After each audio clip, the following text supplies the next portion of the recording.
Hello, good evening, and thanks again for another edition of Ideas Exchange. Tonight, I want to ask you a question. What do you think of Ghana today? A failed democracy or bad governance at its peak? Many times I hear people say NDC, MPP are the same. But in my opinion, it cannot be the same. The issue has to do with leadership. And I've penciled a few things because I ask myself, the kind of leadership crisis we have plunged ourselves in, was it self-inflicted or a collective crisis we have brought upon ourselves? A crisis that is gradually killing the interest of the youth in our governance structure, or what we call participatory democracy. Because many young people assume that the old people have plunged this country into crisis. And so they want to tag every old person as a failure. And I hear several narratives that don't vote for old people because they don't have any good thing for this country. But I also have a second thought, because I know very strong, committed initiatives taken by people who are old and running their own businesses. So if old men are running their own businesses and are running them profitably and are generating efforts that are changing lives elsewhere, how come can we lump all old people as bad? It is just because of systems we are experiencing today. The waning public confidence in our democratic structure is a result of what we do, and I call it a collective problem we have brought upon ourselves, because I would have assumed that many old people who have their peers in government today would have been bold enough to speak truth to power. But it will look as if they have become apparatchiks or stooges or people who are seeking personal interest. And because of that, they have allowed the status quo to run, and things have gone wayward. And young people who are the future leaders of this country are no more interested in what should be of key interest to the general fabric of this country. Today, I came across another bad story which brings to fore things that have unfolded in this country since Monday.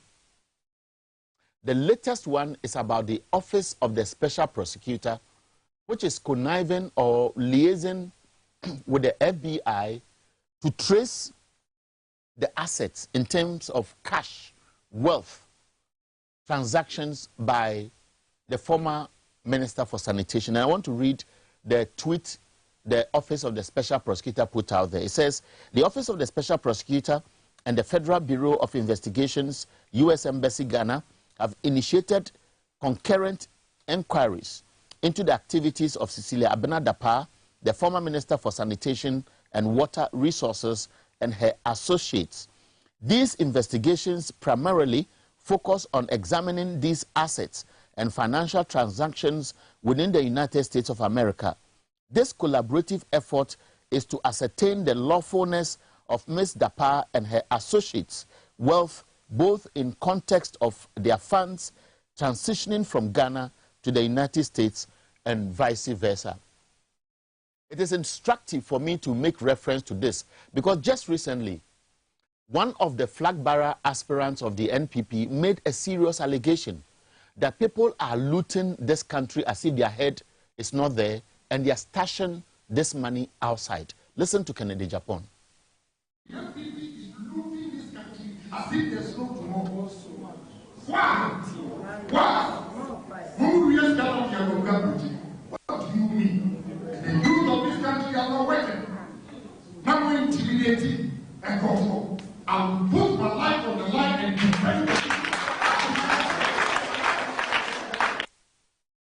These are serious issues because Kennedy Japan is seeking to lead the NPP. He wants to paint himself as Mr. Clean before his own colleagues. And he was speaking to NPP members in the US, and he said he will put his life on the line and open the lid, the cupboard, for us to see what is there. But just this week too, a former Minister for Environment, Professor Frimpong Boateng, has also made some very damning allegation against government. And this is what he says, that we are being served with a variation of family, friends, and concubines government and control of the press, not through violence, but through bribery and intimidation. We are witnessing the weaponization of state institutions to silence transformative voices while allowing patronized corruption to flourish instead of developing in freedom. And we are witnessing unprecedented intimidation, economic retrogression, and suffering in silence.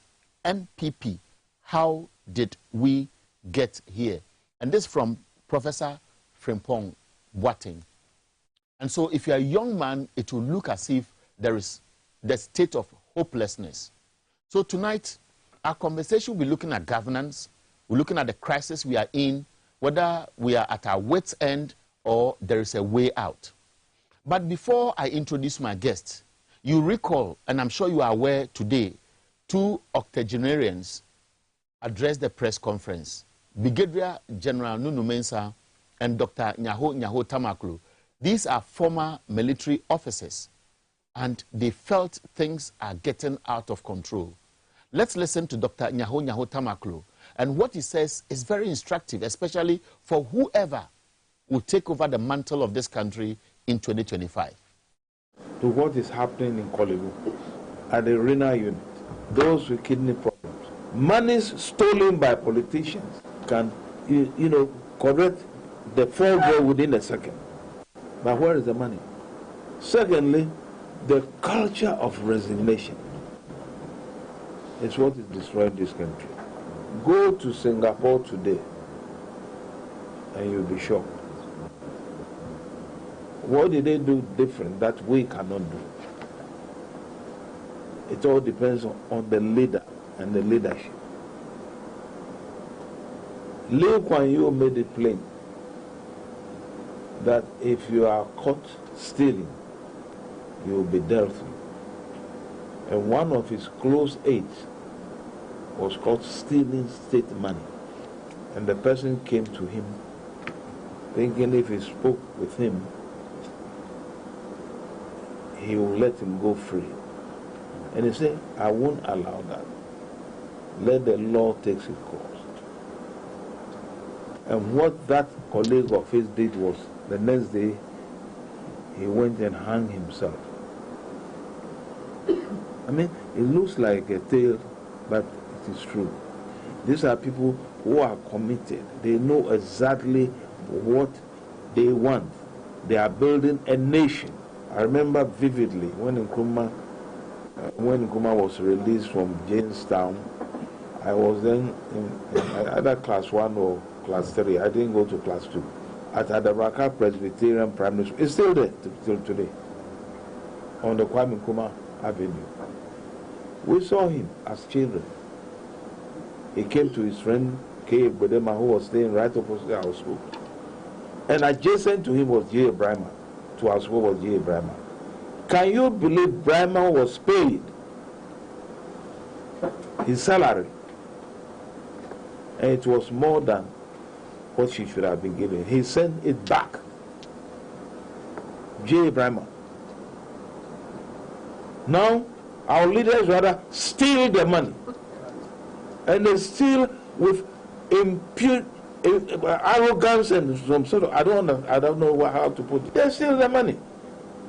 How can a physical cash of over $1 million and countless cities found in the house of a minister? If we can't stop such things, this country can never move forward. And I am going to say, anybody who takes over this country after this government, if he fails to let the government, this particular government, account for what they have done in terms of property and physical cash, that person will be my number 1 enemy. That new leader. Because the monies that I've taken out of this country could have solved all our problems. Let anybody challenge me. The monies and the properties, we know them. Go now to Aburi Hills, Pedwasi. The houses are there. Who owns them? Ministers. and political apparatus. Some of them so young, you ask yourself, what is he going to do with this? I mean, you can't build a country this way. Our leaders tell us all sort of lies, and we accept it. So the future depends. That is Ambassador Dr. Nyaho Tamaklo. The issues he's referenced are not new to us. But the fact is, it is getting out of control. Today at the press conference, they said Ghana is sitting on a timing bomb. And for them, anything can happen at any time.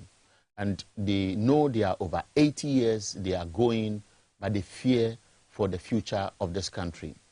And this is what is informing our conversation tonight, because the guest I am about to introduce recently spoke at an event, Rethinking Leadership and Governance for the Ghana We Want, the role of the diaspora.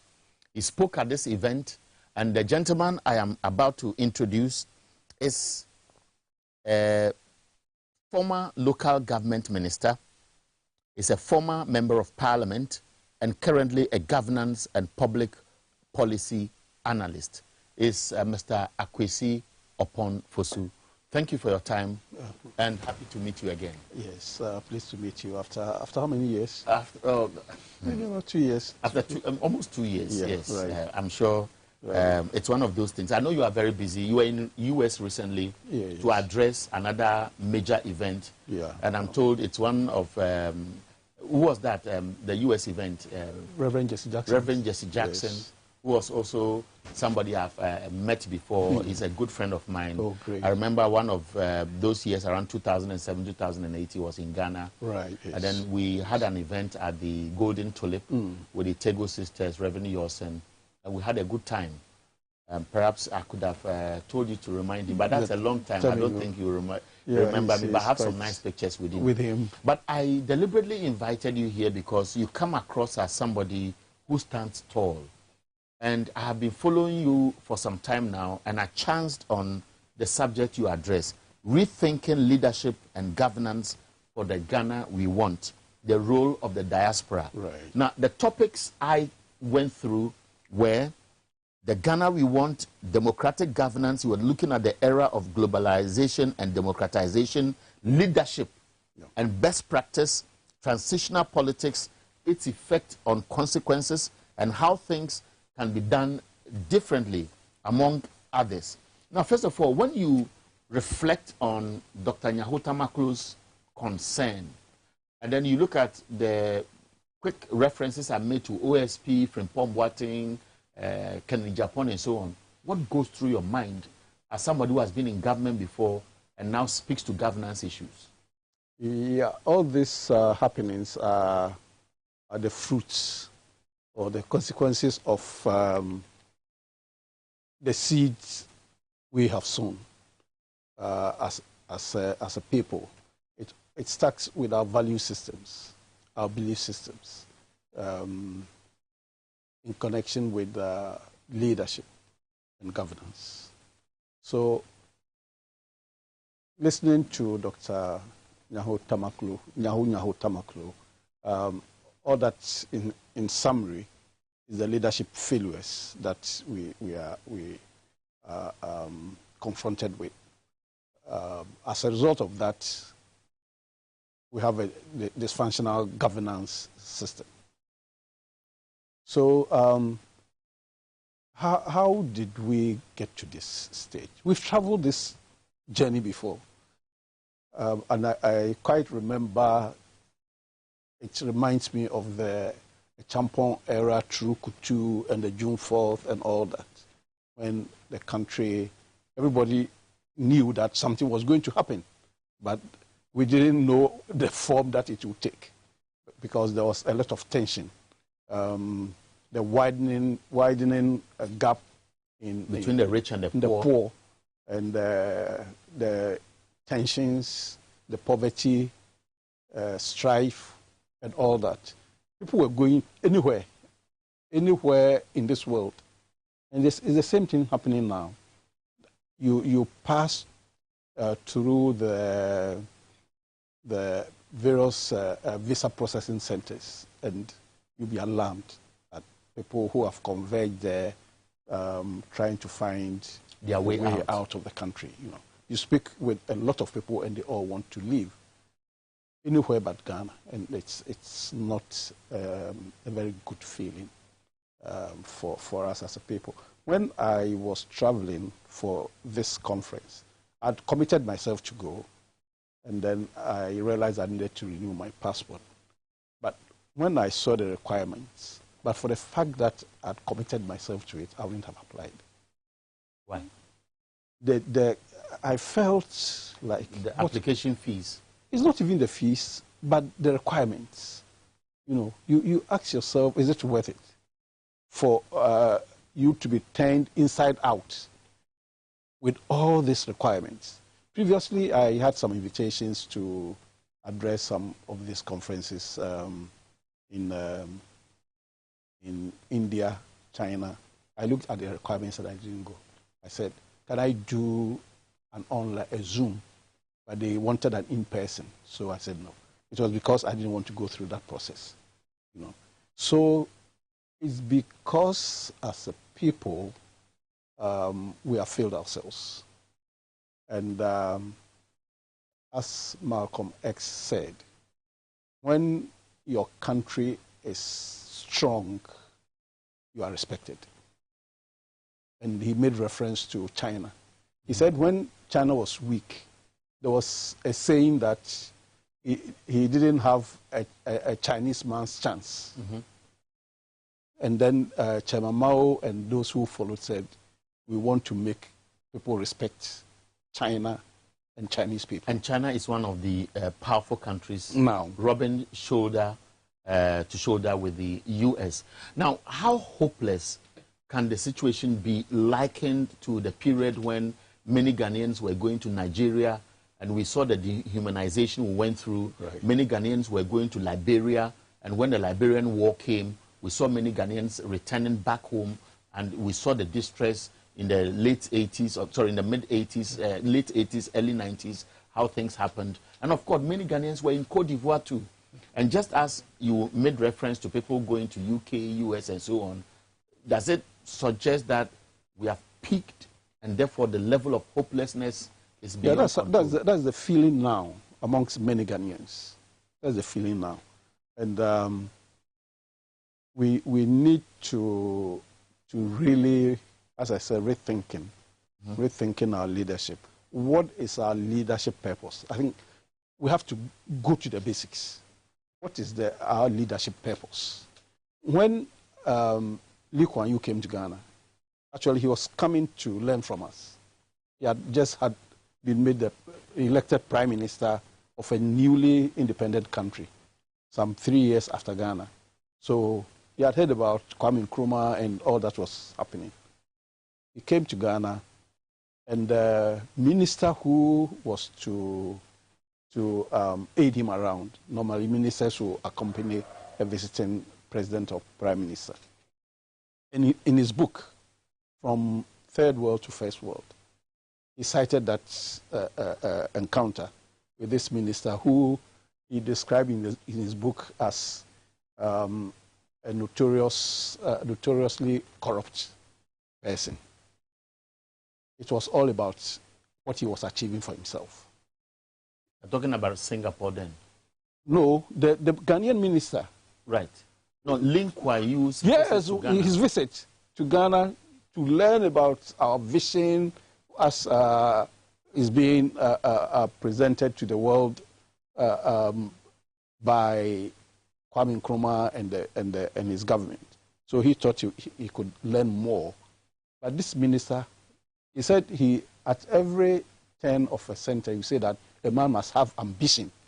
And that ambition was about what he was achieving for himself. He wasn't saying anything about the vision of the country. So for him, he saw, and it was the same thing that he encountered in Nigeria, of the minister that also accompanied him, and he was also talking about his businesses. So for him, the leadership purpose here is more of self-serving leadership purpose, and not the transformational leadership purpose that he was envisioning for Singapore. Where did the missing link start? Because there's this school of thought that when Ghana gained independence, Dr. Kwame Nkrumah, those he governed with, he had that sense of patriotism. Yeah. Beyond Kwame Nkrumah's visionary leadership, he had the set of people who were ready to move along with him. And so Ghana saw the progression in terms of development and many of those bold initiatives that were taken. But after the coup d'etat, things started going wayward. And that is how we have sunk that low till where we are when almost everybody is saying Ghana cannot remain unattractive as we speak today. You see, we can turn things around if we restore our values that even before we started talking about democracy and all that were legacies of our forebears, values of integrity, leadership, accountability, because even our traditional leadership system, has all this: voice and participation, accountability, responsible stewardship. These are the building blocks of democratic governance. We had all that.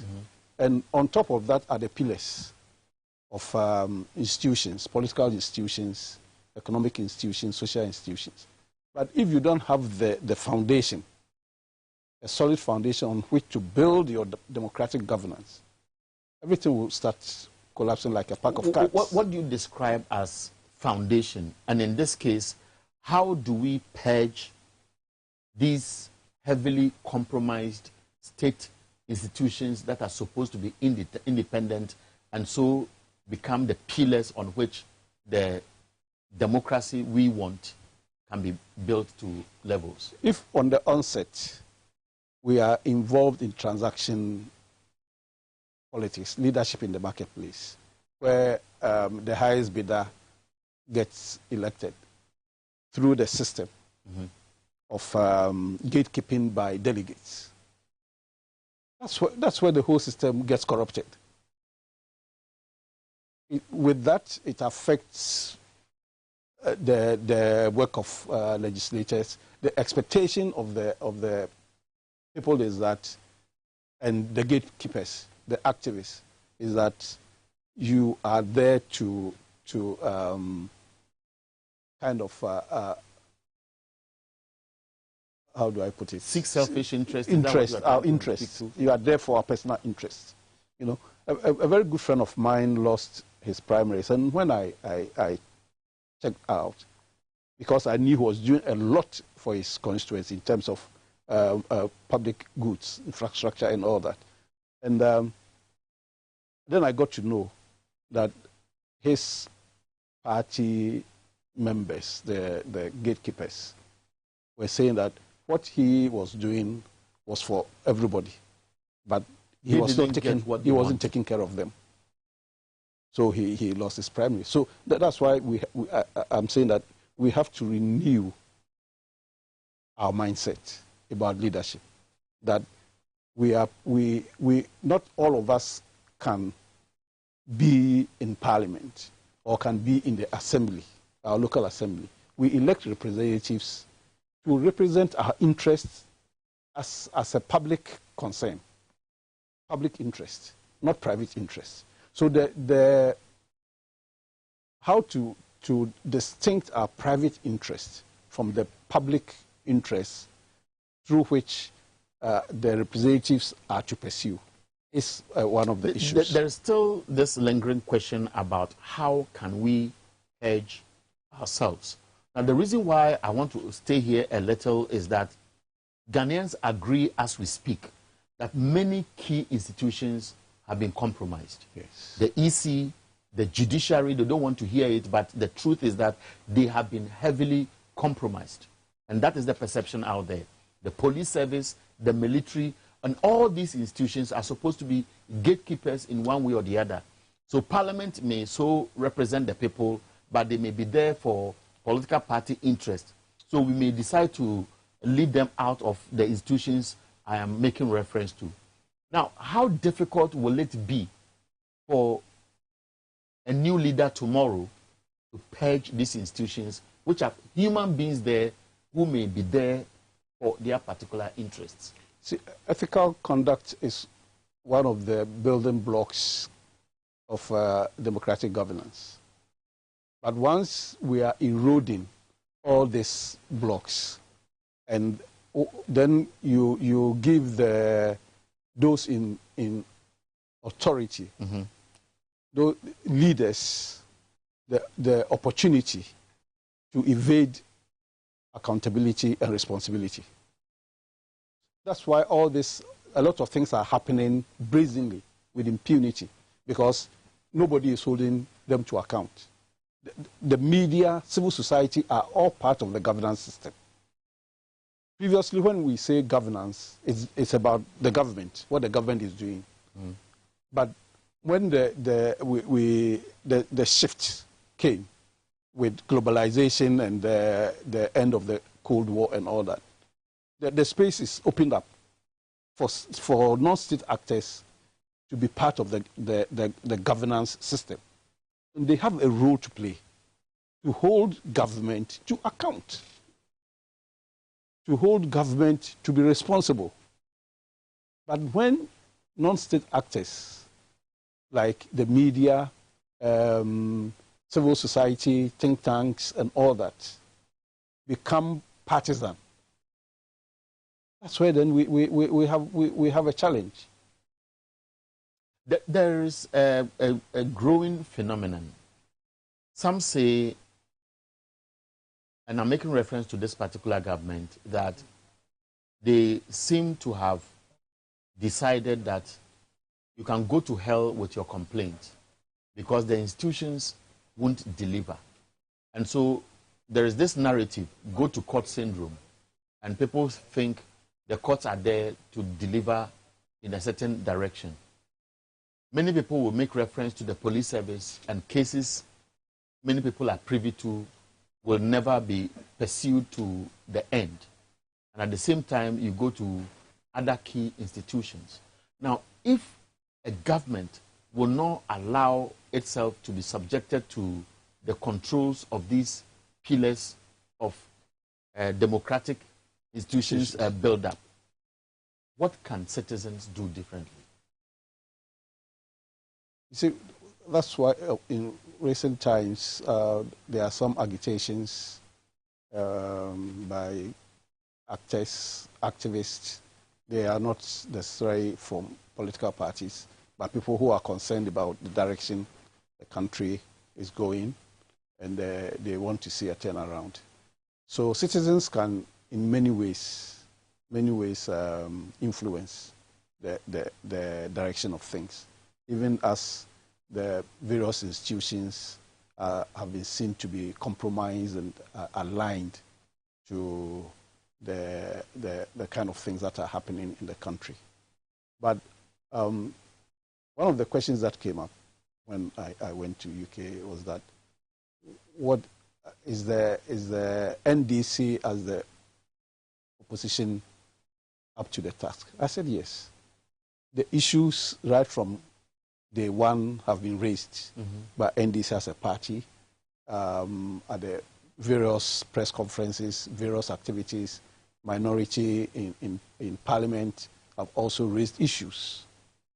No, but we are at a stage, due to our recent past, that we need to handle these issues carefully, especially at this time when you feel the tensions, that we need to go through the process and ensure that there's a peaceful transition, a peaceful change, because it's quite obvious that the majority of the people who are bearing the brunt of the policies and the mismanagement of government are the people who threw the government out. Okay, but I will make reference to a few paragraphs in the presentation you did that I picked up when I fell on you to be my guest today. And it talks about Ghana today. The Ghana today, and of course, my producers will help me so that all of us can read along. It says, there is very little respect for leaders, if any at all, especially for politicians, and hardly any trust in government institutions. Patriotism is at its very low ebb, at best, and at worst almost non-existent. Citizens no longer believe that their compatriots get into public office to serve, but assume that it is for selfish reasons. Faced with an uncertain future, citizens, especially the youth and professionals, are leaving the country in droves to seek greener pastures abroad. Political and public institutions have lost credibility and are fast losing legitimacy. These are instructive words. Yeah. Just last 2 days, the National Association of Teachers and the other stakeholders were talking about teachers leaving. Yeah. And we heard about 10,000 teachers have been certified to move to UK. Nurses are leaving in droves. Yeah. They're spending money to train them, and you can imagine the consequences. Who caused it? Can it be reversed? Yeah. Certainly there must be a change in the direction by a new government. The MPP government is at its wit's end. There's nothing new that they can do, because right from the onset, it became clear that there was a purpose, an agenda which is not transformative leadership, but a self-interest group of people emerging from the NPP and some officials in the executive. What makes you feel like that? Well, even before I go into that, a former minister in the government was Alan Chamatin, summed it up, calling that group apparatchiks around the party and government who have hijacked the leadership and the decision-making processes, and also appropriating resources to themselves. And to go further, the clip you played, we had Kennedy Japan. He knows what he's talking about. So people kept on asking, what has become of all the resources, the billions of cedis that has been piled up as debts? What has happened to it? The over 600 billion debts that has accrued since this government assumed the reins of office. So it's quite clear that it's not resources that have been invested in this country. So we are where we are because the economy is collapsed, and it cannot sustain the unimproved living conditions of Ghanaians, who must find other sources of subsistence and survival outside this country. Mm-hmm. So it's a real ticking time bomb that we sit on. But the hope is that there will be a change. I think that's what is holding people back. There will be a change, and then with the change, hope and faith that a new government will turn things around. And that's the the redeeming grace for us. And what are the assurances? Well, at times you get to a situation where you no longer want to continue being in that kind of environment. So you want a change. People want to move out of where we are now. And with the hope that a new government will put things in order. The assurances for me will be an NDC back in office. Now we know the difference. There were challenges that NDC under President Mahama was grappling with, and with the assurance that one major issue, that's the power outages, which started way back in the early 90s. I remember very well that we were always alert and always checking on the dam's water level. If you remember, every day there was the publication of the water level of the VRA dam, because when the government then under President Rawlings directed that the power supply be distributed to cover all district capitals as a beginning, as against previously when we were less than even 20%. Akosombo was doing well. But when it was extended, then we started having that problem. So it didn't start with John Mahama. It started way back. And even during President Kufuor's time, I remember an evangelist, a Ghanaian evangelist free from the UK, to have a crusade at the Akosombo Dam, for some divine intervention for the water rise, so that we can have power supply. So these were real challenges that we were trying to deal with. And people didn't, of course, if you are going through your hardships with Dumso at the time. But even beyond then, he took some bold initiatives that are credited to him, that makes him stand tall today. Yes. He said, I take responsibility. It's not that he caused it. A leader takes responsibility, whether you were the reason or not. He said, I've taken responsibility. I will ensure that Dumso is a thing of the past. And he did, because at that time the issue had to do with the capacity, generation capacity. So that was solved.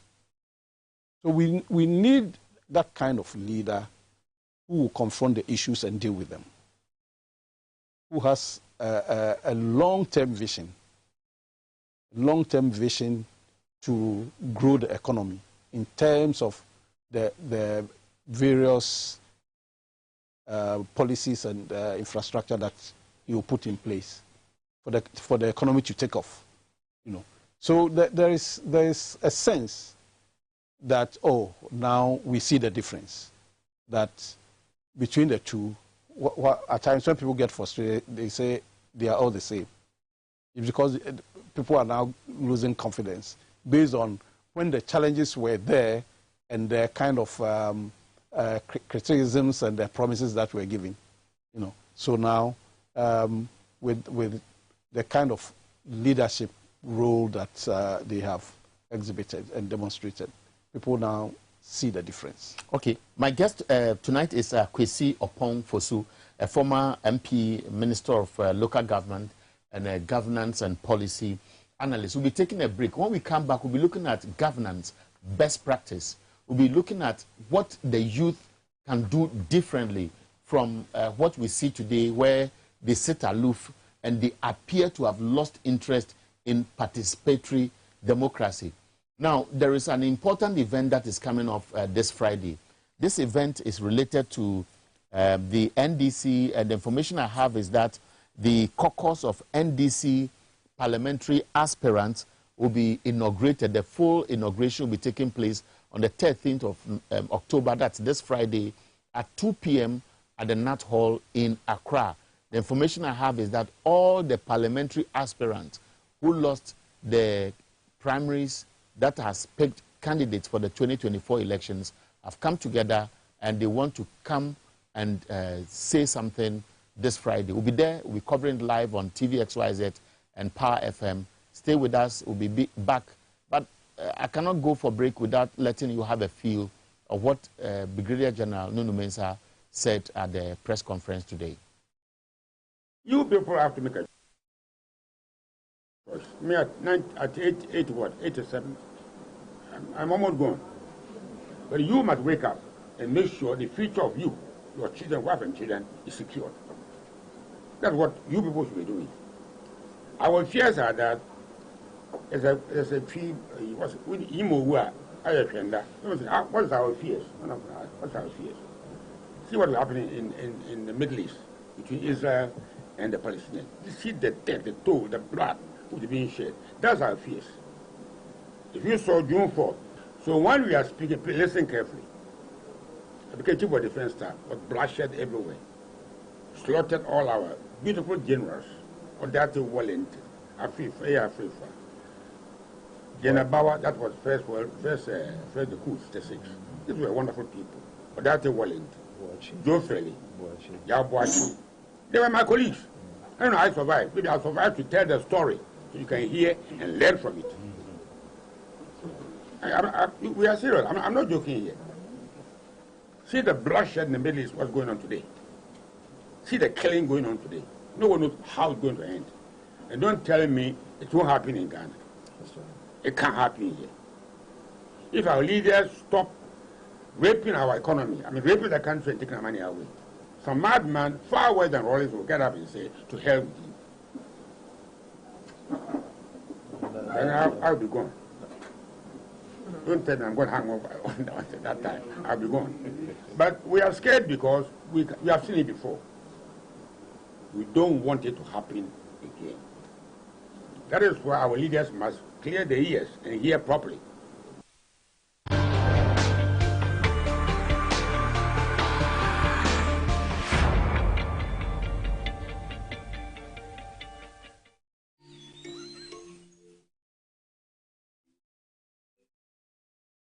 Upon your arrival, you are introduced to your butler, who plans your itinerary. So many activities, all in the same premises. Visit the gym or the stables, they have it all. At my break, I'm aiming to practice my putting.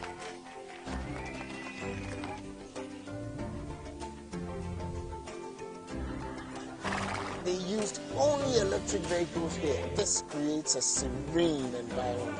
I'm told it's over 1,000 acres. My cabin here sits on 2 acres with a large terrace space overlooking my private swimming pool. Now this is royalty. They have their own farms, thousands of fruit trees. I can also have my lunch here at the waterfall. Quite a beautiful place you have yourself. Your betting game just got better with WinSlot. Do you want to know how? Let's find out. WinSlot is a legit gaming platform that offers you exciting wins and bonuses. As a top gaming platform in Africa, we offer packages you can't refuse. We've got 70 plus amazing games like the Aviator games, spins, slots, dice games, and many more. And the perk is you're guaranteed a user-friendly interface, a fast loading speed, free deposits, and super fast withdrawals. And all the cash outs are in real time. So what are you waiting for? Register for free at www.winslots.com.gh today and win big with WinSlots now. WinSlots. Win some. This advertisement has been vetted and approved by the Gaming Commission of Ghana. Bet responsibly, not for persons below the age of 18 years. Gaming can be addictive.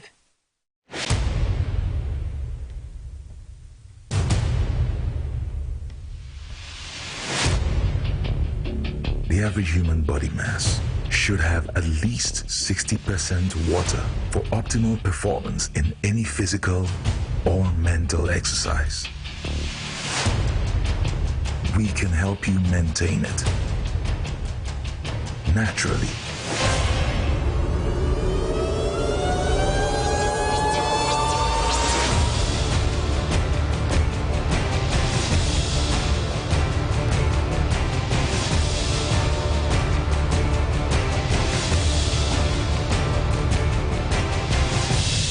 X Natural Mineral Water. Simply natural.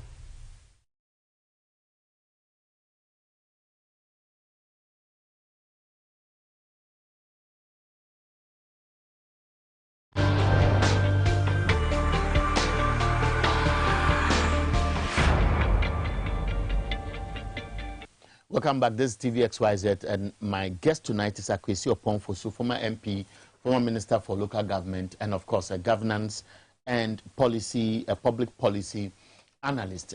Our conversation is basically on the governance crisis we have in Ghana today. Everything is almost crashing. People have lost confidence, and many people, sometimes I hear say, I don't even feel like voting again. But the fact is, you need to vote.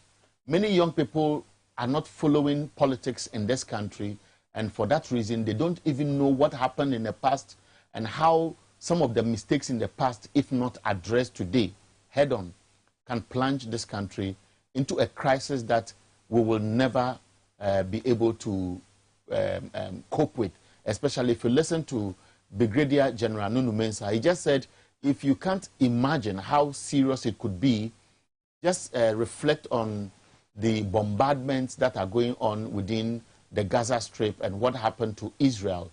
That is how bloody things could be. I remember during the press conference, he also made reference to many generals who were killed. He said he was one of them. And he saw it happen because he has witnessed many of the coups, because he has even worked with people in the earlier regimes. And he told us plainly that where we are, anything can happen. He doesn't wish for it, because it is not the best for this country. And that is the reason why your voice is very much needed. Now, when you look at many people speaking such language, some say it is unnecessary fear, and therefore we should not be going that tangent. Do you support that perception? At times, you wonder what happens to people when they are in office. I still cannot put my finger on what really. I've been in office for all my working life, but maybe I was like that.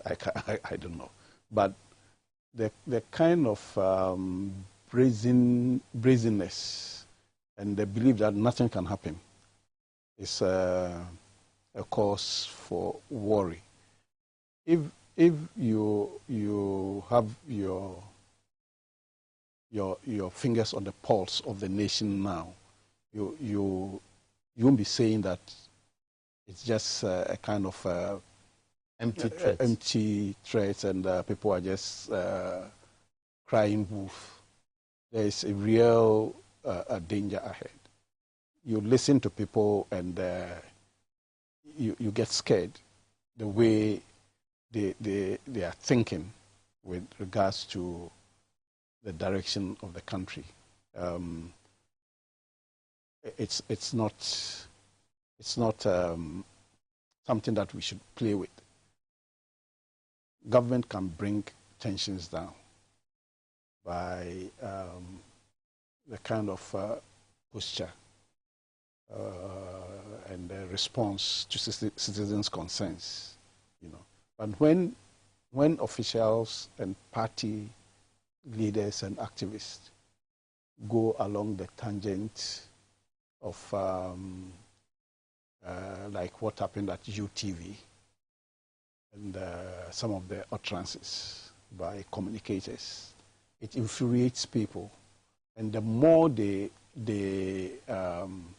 get infuriated, the more the signal is sent elsewhere.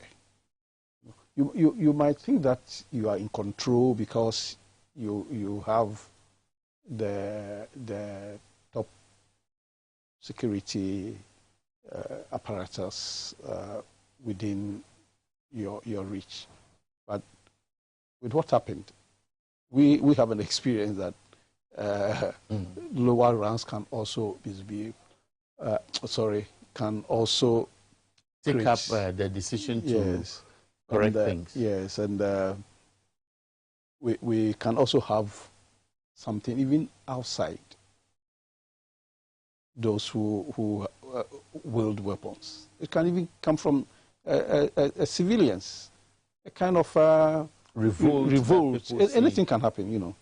For example, in Egypt, in Libya at the time, in Morocco at the time. It didn't start with the military. It didn't start with the military. It is the people who decided to be defiant, and some would say positive defiance, and they sustained it, and they were able to remove the regimes. So it happens. We don't have to get to that point. So all this public outbursts by various people is a way to sound the warning. I have asked an elderly man before that, how do you feel when the youth or some people suggest that old people are not the best we want because evidence is showing that they don't have any heart for this country. They just want to enjoy, die, and be buried. I think it's a societal thing. We have some of the youth who could even be worse than this, the old people they are accusing. Because you're on social media and you see the sort of things they defend. These are corrupted minds already before they grow, you know. So we need to renew our minds that this short-sighted, self-serving approach to leadership and governance and public space is not taking us anywhere. I read actually the title and some excerpts from a book by a British journalist on politics in, I think it's in Tanzania or Zambia, one of those countries. And the title of the book is Our Time to Chop. Our Time to Chop. Our Time to Chop. That's their mindset about politics and leadership. Is it, can I liken to the Ejapa, those details that leaked into the public, which is reflecting what we are witnessing in government today? No, see, once the leadership purpose is to appropriate what we call state capture for ourselves as a group in power. This is the sort of things that will happen. I've said before, if this kind of the bond issues and the conflict of interest issues that arose from all these international loans happened in some, maybe it could even not happen in some of these advanced democracies. Somebody will be in jail. It won't just end at resigning or losing a job. The person will be prosecuted. It will happen. But we are experiencing all this, and people justify the wrongdoings with all kinds of statements, and you wonder that where are we going with this? There is always best practice, and I'll be reading how some countries were able to get there. For example, if you look at Singapore, and in Singapore, for example, and of course, producers help me because I want to do this for those who feel comfortable reading along to be sure of what we are putting together. It says that at the time of her independence, Singapore was one of the poorest third world nations. How did Singapore navigate the challenges to become the first world nation? Transformational leadership has been the driving force behind Singapore's rise to the first world nation status. And to imagine that the first prime minister and founder of Singapore, as you said, Lee Kuan Yew, visited Ghana for inspiration. Immediately he assumed office in 1959, and when his country gained independence, speaks volumes of how determined transformational leadership can change the fortunes of a nation, and how self-serving, visionless leadership can destroy a nation's chances at greatness.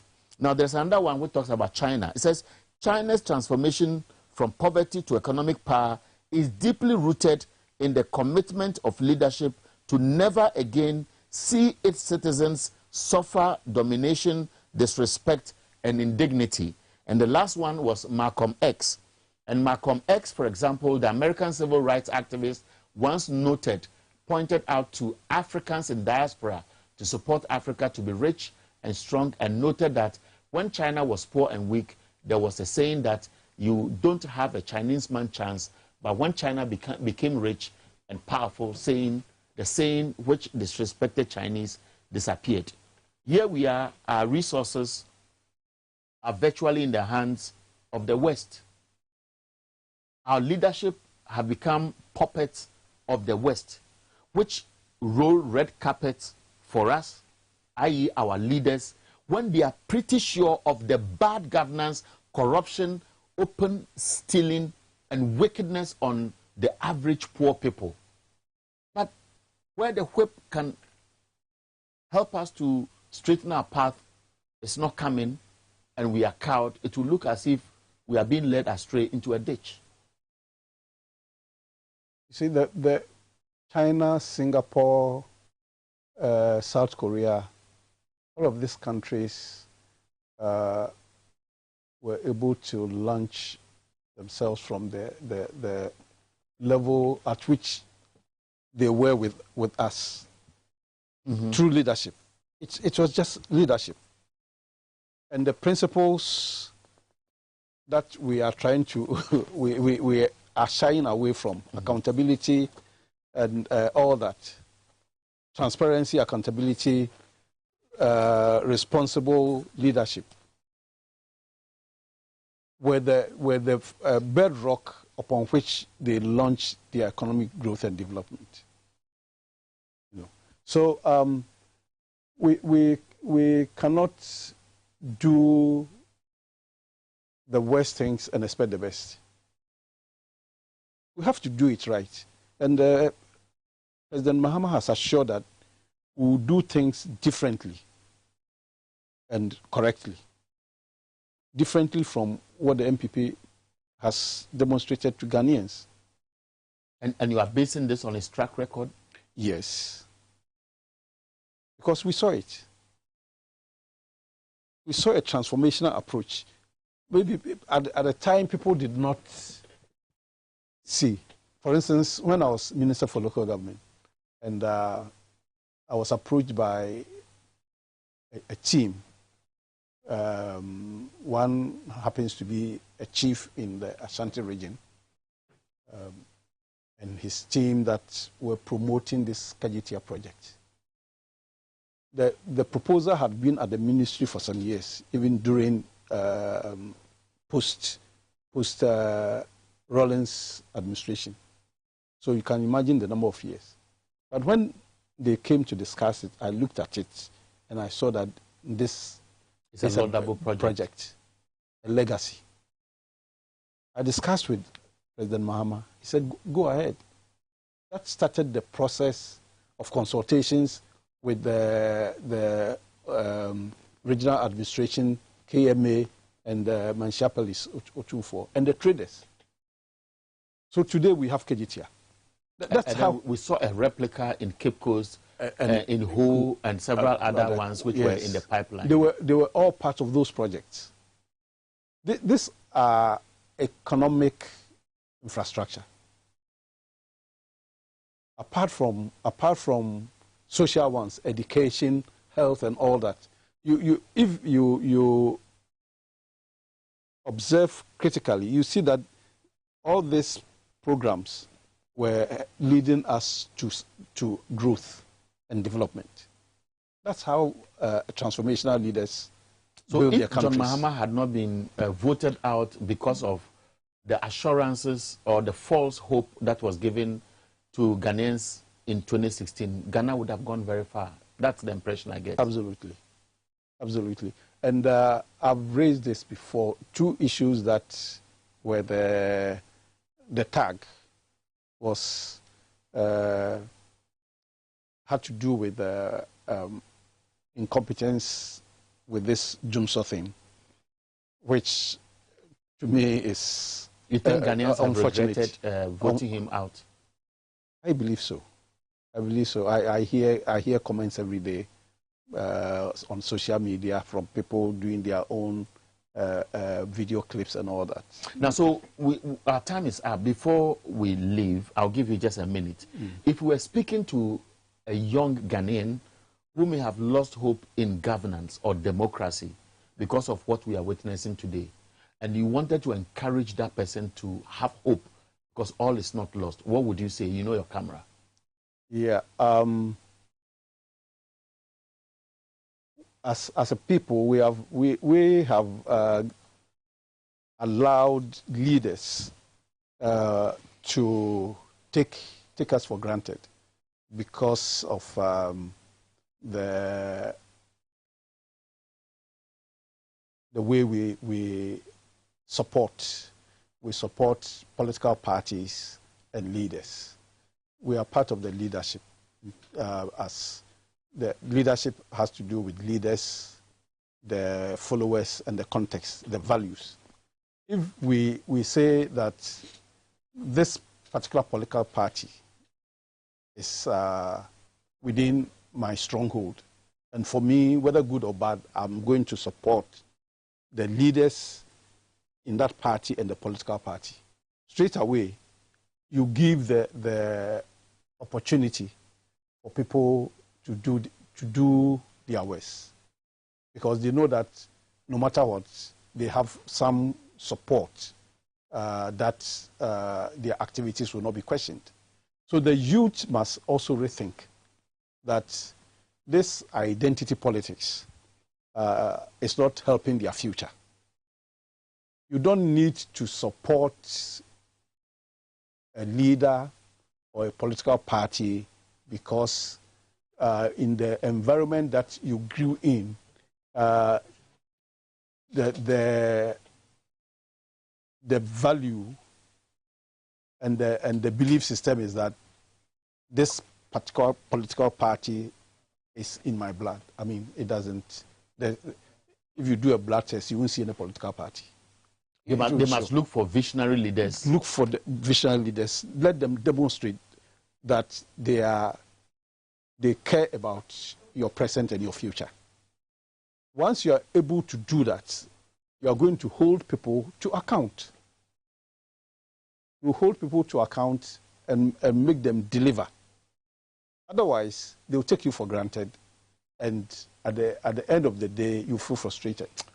Okay, so my guest has been Akwesi Opong Fosu, a former local government minister, a former member of parliament. Is that Amenfi East? Amenfi East. Amenfi East, and of course now he speaks to governance and public policy issues. He is actually an analyst. I understand you'll be going to Miami in the US Africa Summit. Right. Would you be attending? Would you be speaking? Yes, I've been invited to speak on governance, elections, and ethics.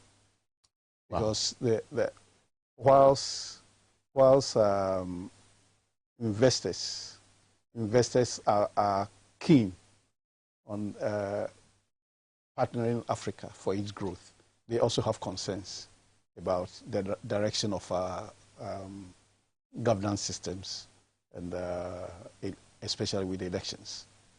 So I'll be speaking on Well, that. it will be interesting to know exactly what your presentation will be like. But of course, many investors, I am told, become a bit skeptical about Ghana. They don't know the direction. But I can assure you that going forward, things will be better. And the youth have been challenged. Don't follow blindly.